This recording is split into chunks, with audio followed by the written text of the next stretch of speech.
Жалпыңыздарга ассаламу алейкум. Биздин Алам Куар каналыбыздын көрүүчүлөрү, алыста иштеп жүргөн биздин мекендештер, амансыздарбы? Баарыңыздарга биз Ноокат шаарынан салам айтабыз. Бүгүн 2024-жылдын 16-февраль күнү болуп калды, апта күнгө жума. Баарыңыздардын ыйык жумаңыздар маарек болсун. Адаттагыдай биз сиздерге Ноокат шаарындагы валюта курс бааларын тааныштырабыз. Биз менен бирге болуп, каналга катталбасаңыз, сөзсүз түрдө подписаться кнопкасын басып, ушул лайк нерсени бизде аябай басып коюңуздар.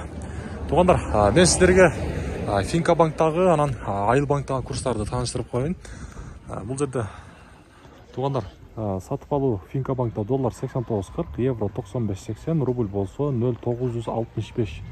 Ал эми Айыл банкта болсо доллар 89.40, евро 96.10, рубль болсо бул жакта дагы 0.965 тыйын. Арандагы сиздер кайсыл региондон көрүп жатасыздар? Сиздер жакта курстун баалары кандай? Ошону дагы сөз түрдө комментарийга жаза кетиңиздер. Бизге аябай кызык болуп жатат. Эми болсо ылдыйдагы банктарды мен сиздерге көрсөтөйүн.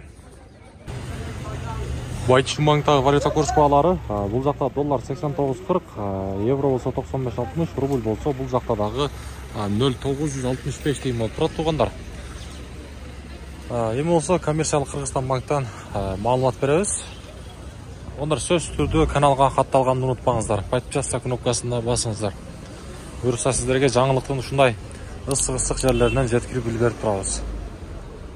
Коммерциялык Кыргызстан банк бул жакта доллар 89.40, евро 95.50, рубль болсо 0.965. Доскреда банк бул жакта доллар 89.40, евро 96.10, рубль болсо бул жакта 0.900, бул жакта дагы 65 тыйын болуп турат. Эми мен сиздерге акырында обменниктерди көрсөтөйүн. Валютчиктер кандай койду экен? Болду мына. Доллар 89.50, бул жакта рубль болсо 0.96. Тугандар.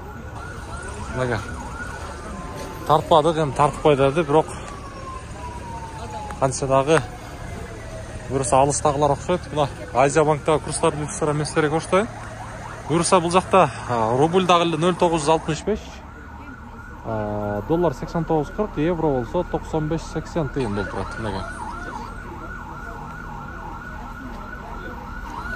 Тугандар, бүгүнкү Ноокат шаарындагы валюта курс баалары мына ушундай болду. Биз менен бирге болуп туруңуздар алда.